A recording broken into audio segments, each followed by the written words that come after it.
Okay, so I guess if you could introduce yourself and give us kind of a brief intro to Maddy and Maize for people who might listen in that don't know anything about the company, that would be a good place to start. Sure. I'm Nicole Reckmeyer. Oops, I'm getting feedback. And I'm the Director of Product Development at Maddy and Maize. And Maddy and Maize is a popcorn company. We've been around for about 5 years. We call ourselves fancy popcorn because there's a lot of popcorns out there, but we want to do it a little bit differently. So it's fancy, but not, snobby fancy. We like to, we're all about creating popcorn that's, bold and elevated and imaginative and cool flavor combinations, just a little bit different than what's out there in current, standard cheese popcorn or kettle corn and that kind of thing. So how big is Maddy and Maize as a company?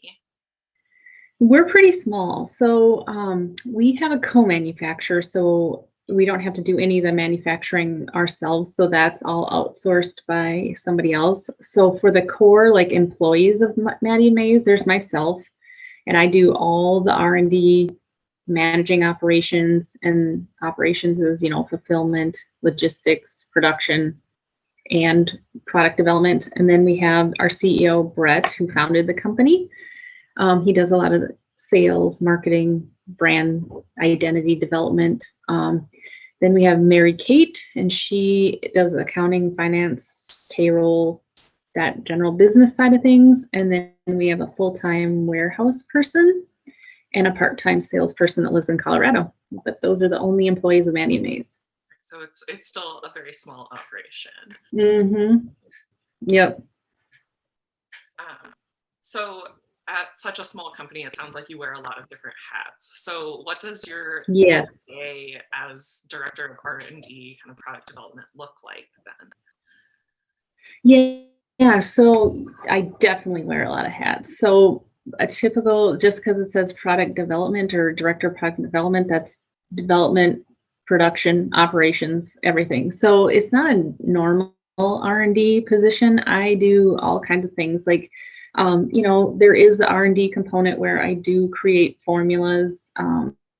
I work with the co-manufacturer to scale them up. I get the packaging ready and, everything that's needed to make the product.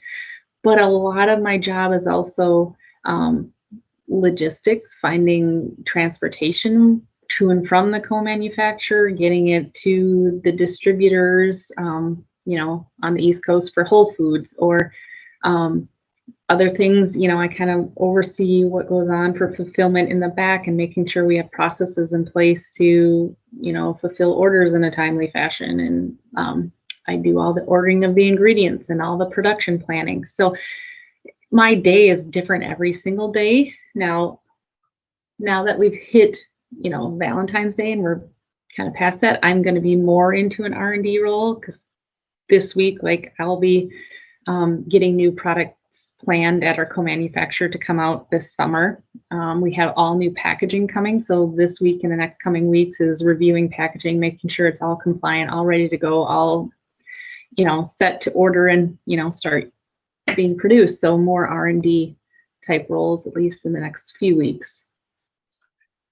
Yeah, that's packaging is always such an interesting topic. It's not something that's covered extensively in curriculum at the U. There's one packaging class, so it's always interesting to hear about that rebranding packaging process. Yep. So what is your background? Are you I kind of looked at your LinkedIn a little bit, so I know, but if you could kind of give your education background and how you, what your career path was that ended up at this company? Sure. So I'm a former graduate student from the U in food science. I had an undergrad in teaching, so I didn't start in the food science world until I was in my early 30s. But that's what my degree was in. And when I was at the U, I was looking, I worked with Zeta. I think that's who you work with. Yeah. She was my advisor as well as Dr. Chelani. I don't know if Dr. Chelani is still there. She was in lipid chemistry. just retired this week. Okay. Yeah. So my whole thought was that I would really get a detailed job in the world of oils and chemistry and organic chemistry and testing of that, and maybe working for like a Cargill or something like that. So, you know, my degree was kind of in that area, but as I came out of graduate school and actually started getting jobs, it totally changed. And I was more towards like creating products and not as much deep dive into science. And so my career path has gone, as I've gone along the way, I've kind of learned that I really like doing a lot of things. I like learning all the time. I like changing what I'm doing. I like new ideas. And so it's led me into a role of startups where I've done the corporate. I worked for Post for quite a few years. I worked for Angie's, Boom Chicka Pop. I worked for some other companies, but I've realized that I like to go where I can just learn all the time. And so that's kind of led me to the path of where I'm at today. Can you speak to some of the differences going from like a Post that's like a much larger company to Angie's, which is maybe kind of the medium, to now being at Maddy and Maize, which is like much smaller? Yeah. I think that's interesting. So when I was at Post, I actually was a regulatory scientist there. I didn't the second time around. I was there multi-mail too before it was Post, but recently I was a regulatory scientist. So I mean that was my whole world. It was all regulations and package compliance and making sure everything met everything from a legal standpoint and a regulatory standpoint and an FDA standpoint. And so it was really a narrow area that I worked in the food industry, and that's the only world that I lived in. I learned a lot there. There's so many things to learn, but it was just in that little area. I was at Angie's before that, and there's a little, you know, they're a little bit smaller than Post at that time, but you know, that too was, you know, pretty in one little area. I produced, you know, made formulas for popcorn, and that's really all that I did. Whereas to now, I get to be a part of developing the brand, of thinking of new ideas, of being a decision maker on what we do and what strategy we go after, and just learning so much more and having such a broader view of how a company can run in all the different areas that make it run, I guess. So my background is in psychology at my undergrad degree, so I'm always excited when I meet people that went into food science that don't have a undergrad food science degree. So what was like a driving factor in that like pivot for you and like change of path? In why I changed from teaching to food science? Yeah. Okay. So I've always been a love of science. Like it's been an interest of mine my whole life. So that's kind of what led me to be a teacher. I taught high school science for 4 years, but I just didn't like teaching.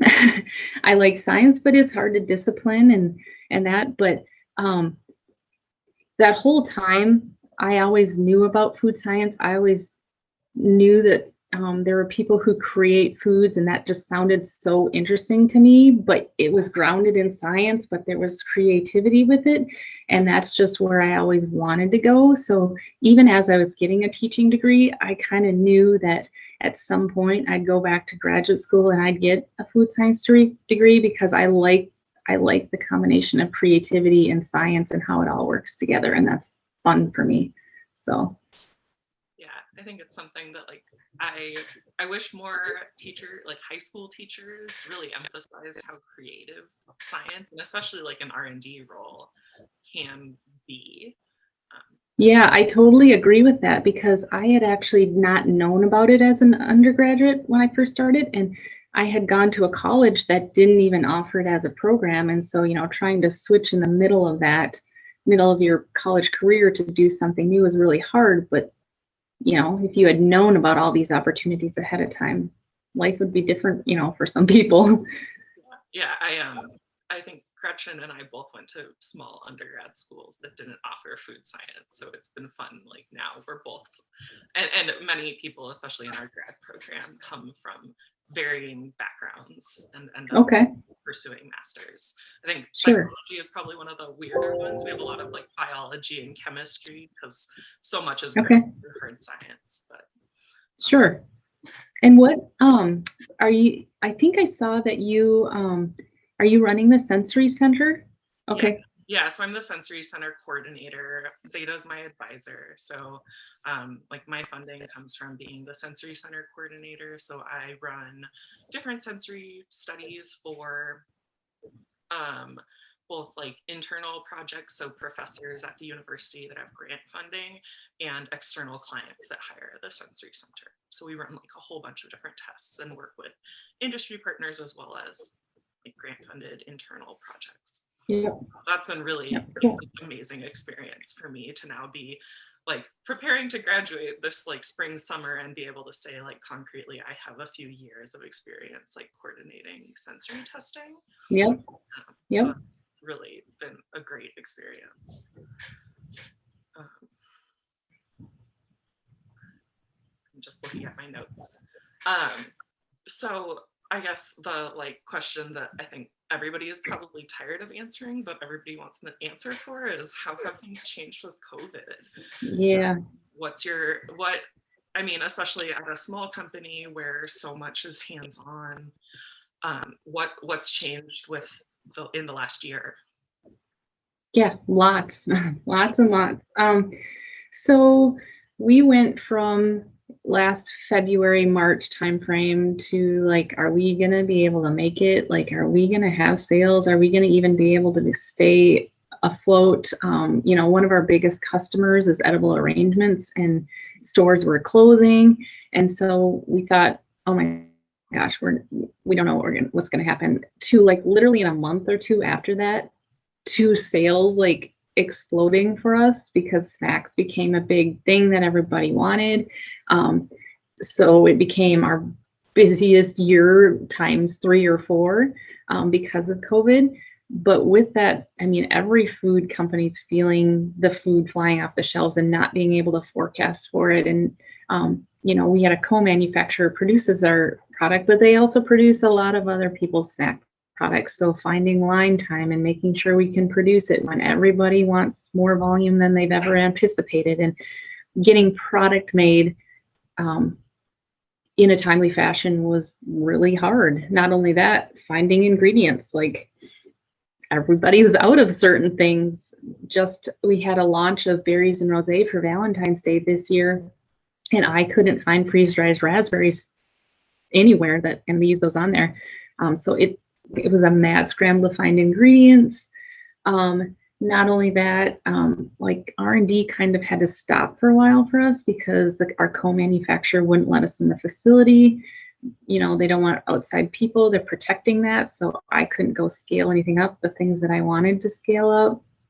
We have like our test kitchen or whatever is just a commercial kitchen that we rent out of a apartment for people with disabilities, and you couldn't really just go in and out of there as you felt, because of COVID. So in so many ways we've been impacted, but it's been like we've done really well in it. So that's a good thing. At least it didn't affect us to the point where we're not around anymore. So Yeah.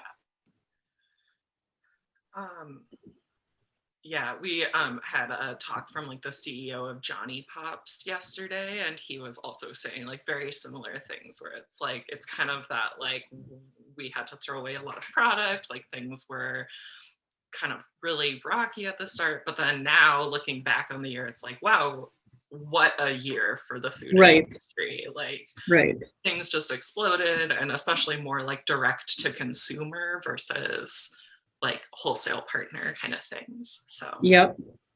yeah.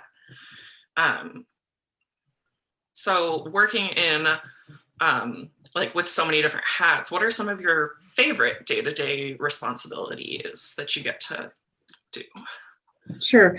My favorite thing is just daydreaming about what I could make, like what flavors I could make. The thing about popcorn is it's so fun to innovate in because it can live in the savory world, it can live in the sweet world, it can be a confection or a snack or whatever. And so it's so fun to think of what we could create and what flavors we could make and what ideas. So and then actually working on creating. That's where I'd like to live all the time. Um, so that's the fun part. What's a favorite flavor that you've created? My favorite one is the fudge drizzled peppermint. Um, it was developed to taste like a peppermint stick ice cream sundae, and it just is my favorite. I think I've had that one and I absolutely love it. So No, thanks. yeah. But I'm a sucker for anything like peppermint chocolate. That's just Okay. kind of December hits and that's all I want to eat. So Yeah, I hear you. I like that too. how I guess like kind of the contrast, what are some of the things that you kind of dread about working in this world of food? Yeah, I have two things that I really don't like to have to deal with. One is working, like I love working with a co-manufacturer and I like, you know, managing and planning things with them, but what I don't like is trying to problem solve issues that come up, like bags not being filled correctly or they're not using the right level of seasoning. Things that I just like, to me seems common sense. Like if you like, you should love the product as much as me and there shouldn't be these problems. And I don't like to have to deal with trying to figure out why they don't do them correctly. Um, the other thing is I really hate the logistics part of what I have to do. I hate trying to figure out how to work with KE and Unified to get product out to Whole Foods and why it's not on the shelf and why we can't get it there and why a truck hasn't showed up and all this stuff that really is an R&D, but I really don't like. I worked for Peace Coffee for a while before I started in grad school, and one of my like hats that I wore was dealing with, because I was on accounts receivables, and so dealing with like, why did this company not pay us for the full pallet we shipped them? And it would be like, oh, our pallet was short. Sorry, my dog Yes. is barking at me. But yeah, like trying to track down like, why did they short us on this check, and Yes. we prove that we actually sent them everything, and kind of like as a small company knowing like we're not shorting our biggest customers, so something got lost in translation or Yes. sorry, I totally, yeah.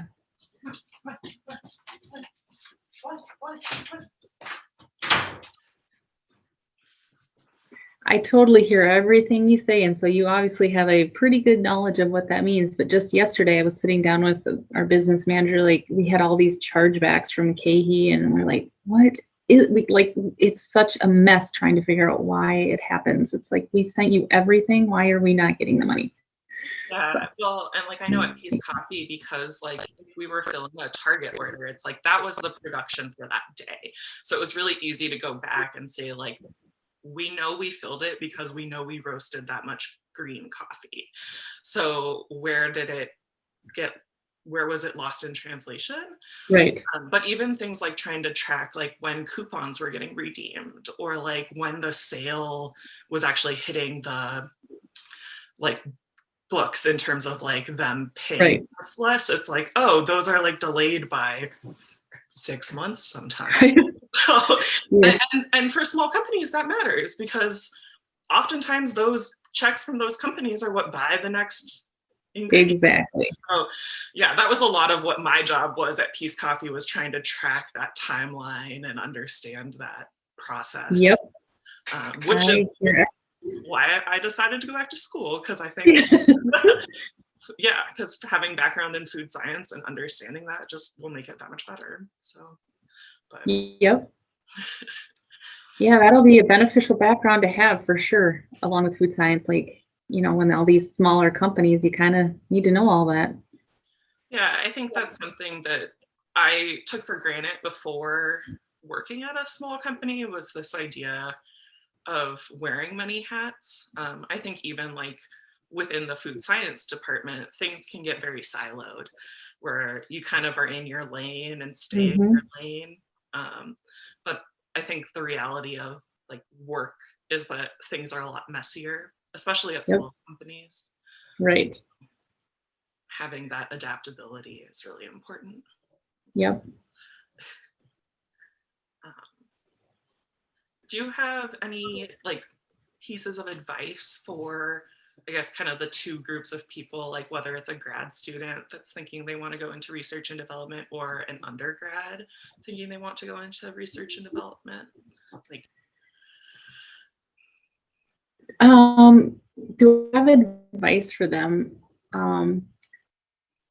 If they're, I mean, if they're interested in it, like, go for it. I would say the advice that I would give is get experience, and there's so many opportunities for experience. Like, there's so many like little tiny startups who people are entrepreneurs and have literally no knowledge of food science, and you can easily get all kinds of different little pieces of experience to see what you like and where you want to go and how you want to use a food science degree or a research degree from the U of M.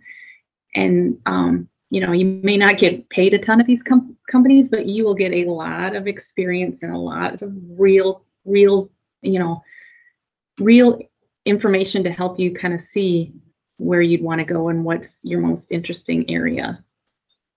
And even just in like Minnesota has so, I'm sure other states do, Minnesota has so many, or Minneapolis has so many entrepreneurs, and there's like little groups where these people meet and, you know, reach out to them and be, you know, see if you can go to these types of meetings and learn what they're wanting to do and see if you can help. Because I'm sure there'd be a lot who would want to, you know, learn from you and utilize your experience, and you can help them and you can learn a lot.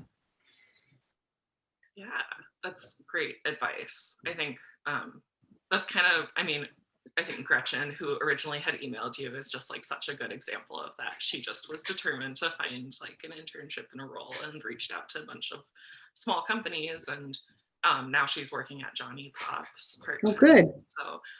Um, so yeah, like those opportunities exist. You just have to be willing to ask for them. Yeah, and I love that she did that. I've had a couple of people do that, and I really like, coming from somebody who wanted to learn when I was in graduate school, and like I love people who try to find some, you know, something to do. And I really would like to help people who, you know, I'd like to have somebody here. Right now with COVID, I can't really have people coming and going. I'm hoping by the summer life will be a little bit more normal and I can just have people come and learn, because it's a good thing. Yeah, maybe someday we'll be able to coordinate a tour of your spaces and see with the Food Science Nutrition Club. Yep. I thought of a question and now I'm trying to remember it. Oh, so I know like a lot of like smaller food companies don't always have like a CEO that has a background in food science. So how did you get brought into Maddy and Maize? Was there always a food scientist involved, or when did that happen? It's been me. So our CEO has zero knowledge in food, or food manufacturing or anything like that. He kind of came up with the idea just based on liking popcorn and his girlfriend liking popcorn and having fun ideas about popcorn, and just kind of thinking he could make it a business. So like early on, before we even had a name, or even like really from day one, he tracked me down because of my experience at Angie's. And at the time, I wasn't really working full time, and he just needed someone to create formulas for him. And so, and kind of tell him what kind of equipment you'd need, and that kind of thing. So he found me because of my experience with Angie's, but I was there from the beginning. I left partway through to go to Post, and some, you know, and I'm now back full time. And that's just, you know, startup is a hard world to be in, and there's not always money, and you know, but I've always been here all along. Whether I wasn't always working for them, I'm the one who's always developed and you know, given advice on what we should create and that kind of thing. So That's good of the CEO to actually like seek out experience and food science knowledge, because I feel like sometimes that's a fault of these small food companies that don't end up making it. It's like, oh, they had no food industry knowledge, science knowledge, and that scale yeah, up was lost in the scale up process. I can believe that.